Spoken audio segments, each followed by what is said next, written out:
ஓம் ஸ்ரீ குருபியோ நமக. ஓம் ஸ்ரீ மகா பெரியவா சரணம். ஏப்ரல் 1ஆம் தேதி செவ்வாய்க்கிழமை நாளைய தினம் பங்குனி மாதத்துல வரக்கூடிய கிருத்திகை. அற்புதமான ஒரு நாள்.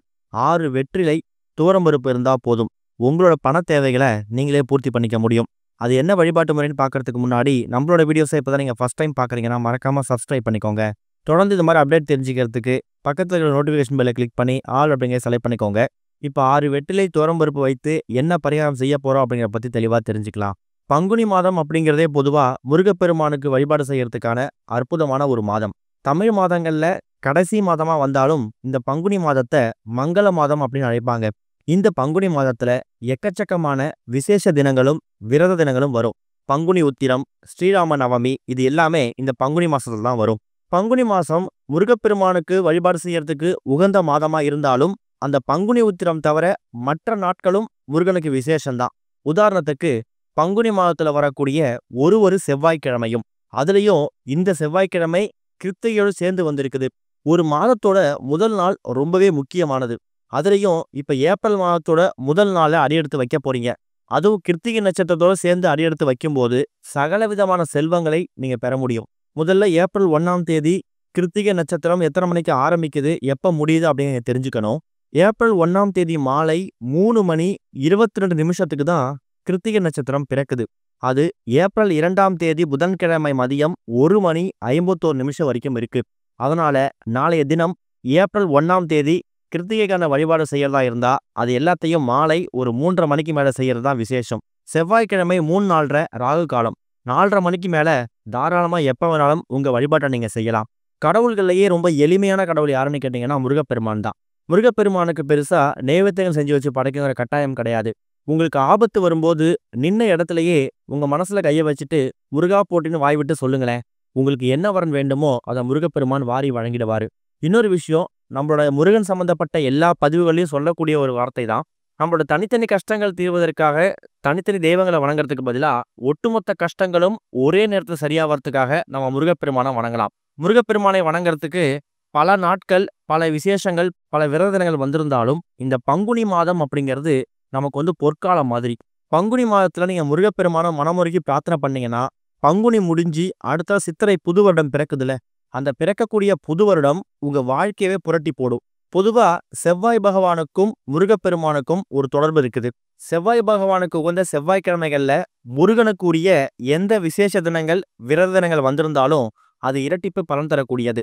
ஒரே வழிபாடு மூலயமா நீங்க முருகப்பெருமானோட அருளையும் செவ்வாய் பகவானோட அருளையும் சேர்ந்து பெற முடியும். முருகப்பெருமானோட அருளை பெறுவது மூலயமா சகல விதமான செல்வங்கள் ஒரு பக்கம் சேரும். செவ்வாய் பகவானை வணங்குறது மூலயமா உங்களோட கடன் பிரச்சனை, சொத்து, நிலம், வீடு இது சம்பந்தப்பட்ட பிரச்சனைகள் இது எல்லாத்துக்கும் முற்றுப்புள்ளி கிடைக்கும். இதை விட முக்கியமானது, வாழ்க்கையில நிம்மதியே இல்லை, தொடர்ந்து வீட்டில் சண்டை சச்சரவுகள் ஏற்பட்டுட்டே இருக்கு, எதை தொட்டாலும் தோல்வி அப்படின்னு நினைக்கிறவங்களுக்கும் செவ்வாய் பகவானையும் முருகப்பெருமானையும் ஒரு சேர வணங்கினா அற்புதமான முன்னேற்றம் ஏற்படும். அதுலேயும் நாளைய தினம் ஏப்ரல் 1ஆம் தேதி வந்திருக்கக்கூடிய இந்த கிருத்திகை நட்சத்திரம் இருக்குல்ல, இது உங்க வாழ்க்கையவே புரட்டி போடக்கூடிய அற்புதமான ஒரு நாள். வீட்டோட பூஜை அறையில எப்பவும் போல விளக்கேற்றி வச்சு முருகப்பெருமானுக்கு பூஜை செஞ்சிடுங்க.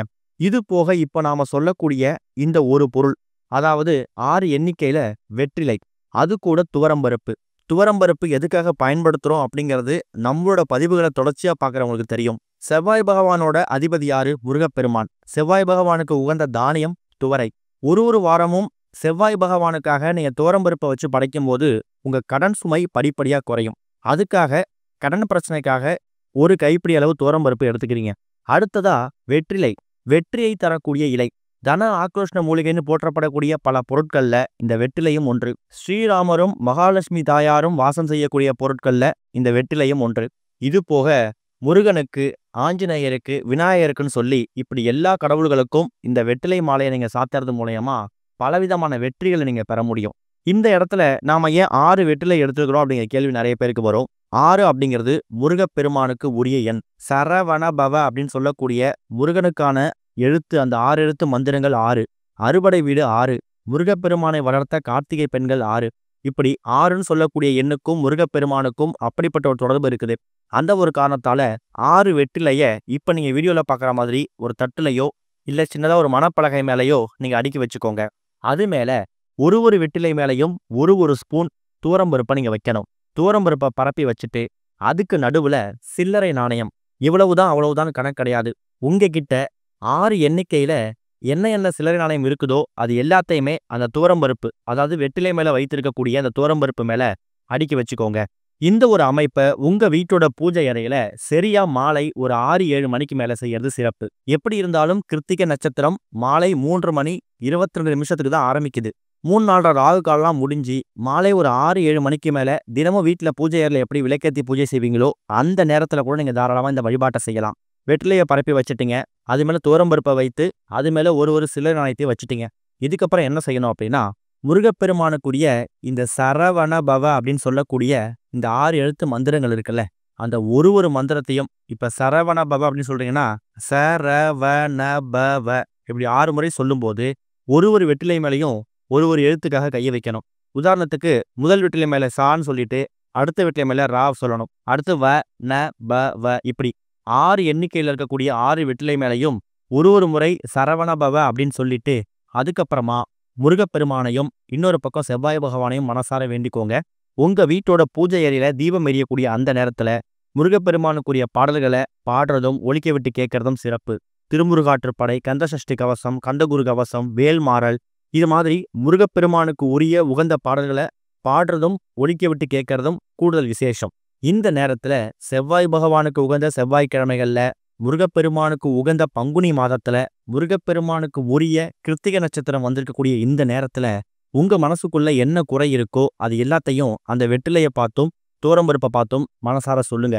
சொல்லி முடிச்சுட்டு வீட்ல மற்ற விளக்குகள்லாம் எவ்வளவு நேரம் எரியுதோ அவ்வளவு நேரம் அந்த துவரம்பருப்பும் வெற்றிலையும் அது மேல வைத்திருக்கக்கூடிய சில்லறை நாணயங்களும் அப்படியே இருக்கட்டும். கிருத்திகை நட்சத்திரம் உங்களுக்கு மறுநாள் மதியம் 1 மணி 51 நிமிஷத்துக்கு தான் முடியுது. இரவு முழுக்க, அதாவது விளக்கெல்லாம் குளிர வச்சுட்டு உங்க அன்றாட வேலையில பாருங்க. இரவு முழுக்க பூஜை அறையில இந்த அமைப்பு அப்படியே இருக்கட்டும். மறுநாள் புதன்கிழமை கிருத்திகை நட்சத்திரம் மதியம் 1 மணி 51 நிமிஷத்துக்கு முடியுதுல, அதுக்குள்ள அந்த வெற்றிலை துவரம்பருப்பை எடுத்து தனியா பத்திரப்படுத்திக்கோங்க. அந்த சில்லறை நாணயத்தை மட்டும் செலவு பண்ணாத மாதிரி பத்திரப்படுத்தி உங்க வீட்டோட பீரோ, லாக்கர், கல்லாப்பெட்டி இந்த மாதிரி இடத்துல வச்சிடுங்க.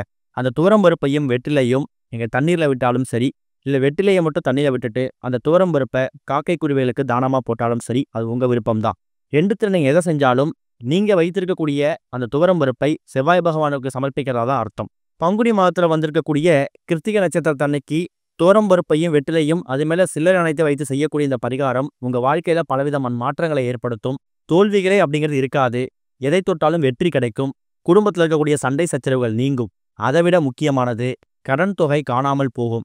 எதை நினைச்சு இந்த பரிகாரத்தை செய்றீங்களோ அந்த பரிகாரம் கூடிய சீக்கிரம் கைகூடும். இந்த பங்குனி மாதம் சிறப்பு தான். இந்த பங்குனி மாதத்துல வரக்கூடிய செவ்வாய்க்கிழமையில வரக்கூடிய இந்த கிருத்திகை நட்சத்திரத்தை தவற விட்டுறாதீங்க. நல்லதே நடக்கும். ஓம் ஸ்ரீ குருபியோ நமக. ஓம் ஸ்ரீ மகா பெரியவா சரணம்.